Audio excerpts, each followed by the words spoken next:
Martin Valkyrie. Crazy engine, bodywork you can see through, a square steering wheel.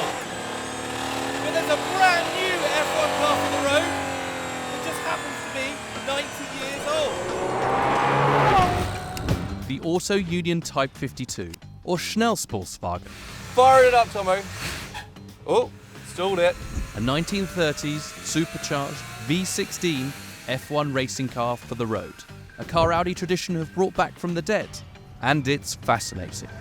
But first, we must rewind time to the 1930s, one of the most exciting periods of motorsport ever, the era of the Silver Arrows. Needing some public exposure for the merger of Saxony's four automotive companies, Audi, DKW, Porsche and Wanderer, the newly formed Auto Union wanted a way of promoting itself to the public, so it headed for the very highest level, Grand Prix racing.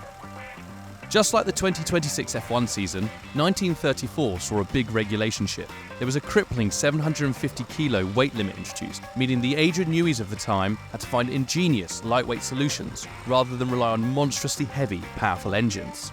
Auto Union decided to opt for a mid-engine layout, thus paving the way for just about every successful Grand Prix racer since. With big V16 engines, these F1 cars of the day would swap downforce for low-drag bodywork, then head out onto the roads in a bid to become the fastest cars on the planet, or add more wheels and compete in hill climbs. But there's one design that never made it to reality. A road car, yep, just like the Aston Martin Valkyrie or AMG One, which wants to put F1 on the streets, so did the folks at Auto Union. And this weird-looking thing does exactly that, the Schnellsportswagen. Designed in 1933 by Ferdinand Porsche, yes, that Porsche, it was a racing Grand Tourer for the road, or to compete in motorsport like the Mille Miglia or Le Mans. But it never happened. So using whatever drawings, documents and schematics they could find, Audi and racing gurus Crosthwaite and Gardner have spent a decade making it a reality. And it's beautiful, completely and utterly handmade, with rolled steel panels, a mad engine, all finished in the iconic cellulose silver. The easiest thing is probably to walk around and point things out, which may take a while, as it's absolutely massive. Let's start at the front, where you've got the iconic Auto Union grille, but where the Grand Prix cars were open-wheeled, we've got some bodywork, and it's this beautifully curvaceous pontoon fairing and some very gawky headlights. Is it pretty? No, but don't worry, because this car gets better and better the further you go back, starting with the wheels. 21-inch knockoffs. Aren't they beautiful? It looks like it should be in Texas swanging. Behind them, drum brakes. Not sure how they'll do on circuit, but the change in suspension. Where the Grand Prix cars had a friction damper, these have hydraulic dampers. Better for road handling. Now, you may wonder what's under here. It's the boot. I know that there's a lot of space back there, but this is what you get. And there's the oil cooler and the most fabulous toolbox you've ever seen. You thought your BMW's toolbox was cool. All of these tools in here are completely handmade and absolutely stunning. Come inside. 3 seats. You weren't expecting that, especially a central seating position. Gordon Murray and his McLaren F1 and T50, not as revolutionary as you think, because they were doing it in the 1930s. But with all the documentation lost, there wasn't actually an interior design for this car. So the guys at Audi Tradition have gone and made their own, using techniques that were being used in the 1930s. That's why they've taken wood that was used from the luxury cars from Audi's group at the time. All the seats have been made with horsehair, just like they would back in the day, and all the leather is the same as it would be in the 1930s. We've got a huge steering wheel with, I think, the heaviest steering in history. These beautiful rev counter and speedo, which are the size of plates, and the pedals, they're the same as the Grand Prix car, a 5-speed gearbox, but where the race cars, they didn't have a handbrake. So Audi Tradition have had to think, what would a 1930s handbrake look like for a race car like this? That's what they've come up with.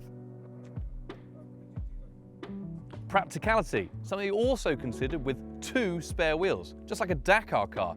Useful if you're, competing in the Mille Miglia or going down to Devon in this thing. But where the race cars would have the fuel cell, quite dangerously, behind the driver, they've had to put it in the floor because there's something rather impressive and large in the back, the engine.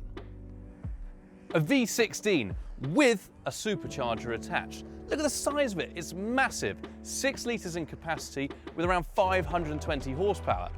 In the designs and plans by Ferdinand Porsche, he wanted the smaller Auto Union's 4-litre engine with around 200 horsepower. But now Audi have made this a reality, they thought, we may as well give it a bit more power. We like that. And does it look absolutely amazing in this surroundings? It's like it's in an aeroplane's fuselage. And we could look at this car all day, it's absolutely stunning, but what's it like on the move? So here we are in the Schnellsportswagen. I'm not driving, no one's allowed to drive. This is Tomo. Oh, open it up! Oh, it goes! No one is allowed to drive the car apart from Tomo because it's priceless. We're going rather quickly. This thing goes, doesn't it, Tomo?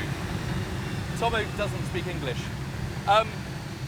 As you can see, it's got the world's heaviest steering and heaviest clutch. You've got to be really careful. Oh, I saw the gears being crunched there. As we try and take the first corner here in the Navarra circuit, where we have to go off the circuit because the steering lock is so poor. Look at this man work. I'll give him a hand. Ah. Pedal to the metal. Right, in period, these things could do up to, 250 miles an hour. We're not going for that today because I don't know whether the tyres would take it, if I would take it, but it's getting hot in here. We've got that V16 pumping all of that heat out, and it's running on methanol, super unleaded, Tylene, anything that it could basically get into it to make power. But open that engine up and that V16, it's so smooth, it's so creamy for something that in a race car is so angry. We've got mufflers in this, so it's a lot quieter, but also we've got drum brakes which are struggling to work, and this poor man is sweating. It is extremely tight in this cabin for a car that is so large. I'm having to hug the boy. We're understeering off the circuit, we're in an Audi, but it's hot, it's sweaty, it's not easy to drive. It's the same as an Aston Martin Valkyrie. But is it great to put an F1 car, design on the road? Yes, that's why we love an Aston Martin Valkyrie. That's why we love this Auto Union Type 52. It's amazing that they've made this car 90 years after it was designed. An amazing triumph from Audi and Auto Union. If you can see this car ever, try and see it at good professional speeds. It's incredible. So there you have it, the Auto Union Type 52, an utterly mad machine that proves that Formula One cars for the road are a great idea. It's just a shame we had to wait nearly 100 years for it. In fact, it's quite surprising it took those guys so long to rethink of the idea.